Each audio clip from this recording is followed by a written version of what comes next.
All right, so just did a very long recording of a great game. It's going to be up via the PlayStation video recorder, whatever the backup is, because that was insane. I've never had that. The video just disappeared. I don't know where it is. Anyhow, I'll see if I can find it, and then I can edit it and do it for later. But we're going to talk really quickly about the second round series. We haven't get a chance to do a video like this yet, so it's going to be fine, whatever. But we have the Thunder and the Mavericks out west, 1-5. The Mavericks with that upset against the Clippers, and the Thunder with the expected win against the Pelicans. I see this series being very tough for the Mavericks. I mean, I just feel like it's going to be Kyrie and Luka. They're going to shut everybody else down, and they come at you. The Thunder are faster. They're more versatile defensively, I guess is the best way to say it. I mean, they're both really good defensive teams, but the Thunder are long. They get into every passing lane. It's going to be really hard for a lot of the role players to kind of do their thing.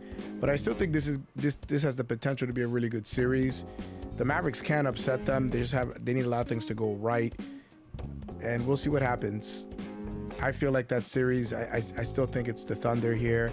I think they can win this in 6 games, but we'll see what happens. As far as the Timberwolves and the Nuggets, you already know what's going on in that series.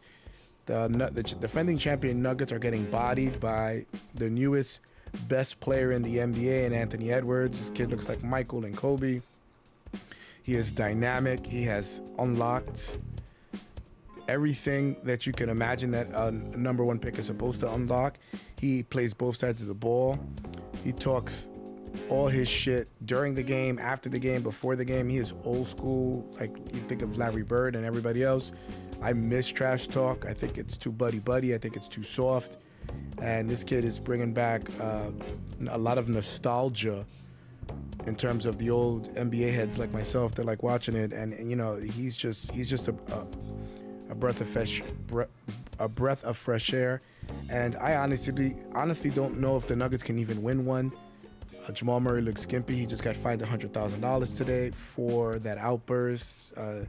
That's not good. If you're blaming the refs or if you're throwing stuff and getting texts, doesn't look good for you. And now it's not impossible. There has been other teams that have come back from 0-2 at home. It's not often. I think even the Rockets won a championship after being 0-2 in the first round series, and that was when it was best of 5. So they had to win 3 straight. They had no margin for error. So that was very interesting.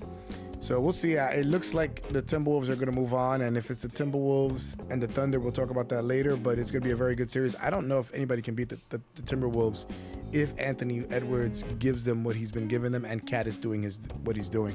Wouldn't that be something if they won the championship amid that fighting with the ownership group, and it's going to skyrocket the value of the franchise? This might go to the Supreme Court. We'll see how it goes. Celtics and Cavs, it should be a sleepwalk for the Celtics. There's not much to discuss. The Cavs don't have enough to win, but without KP, and it looks like KP may be out this series, it instead of them having a less than 1% chance at winning, I think it gives them about a 5% chance of winning. It's not improbable. It's not impossible. They're a team. They have Donovan Mitchell. If Donovan Mitchell's dropping 45 to 50, if Darius Garland is playing like he's out of his coma, they have a very good shot at competing. But everything has to line up. They have to get every break with the ref. They have to get every kind of like loose ball. The Celtics have to go cold.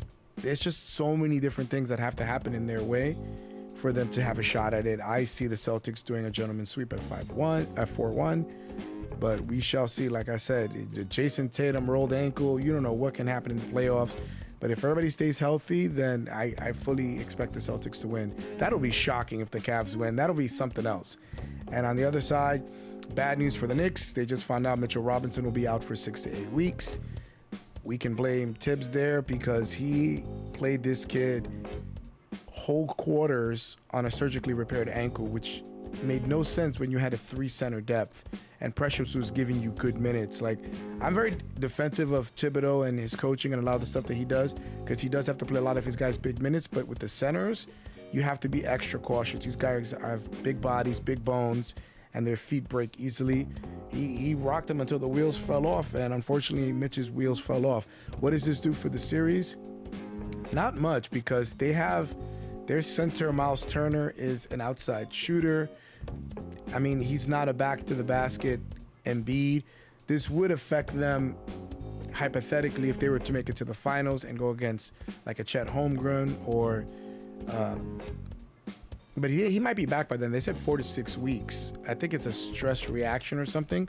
So if potentially if they made the finals, he could make a return, but they may not play him.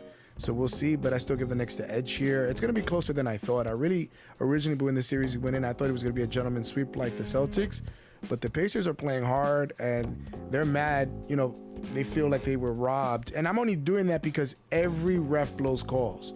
And the Knicks have been on the other end of that multiple times. And you can look throughout the year. Refs suck sometimes. Players suck. Coaches suck. It is what it is. You just got to play hard and you got to hope that things go your way. The fact that the Pacers played their best game and the Knicks played one of their worst games and the Knicks still won tells me it's not going to be a long series, but crazier things have happened. So that's the state of the state. Rudy Gobert won Defensive Player of the Year just now, so that's great for him. So it should be fun. It's in the middle of the Celtics Cavaliers. I think it's closer to the end, so I want to watch the rest of that game.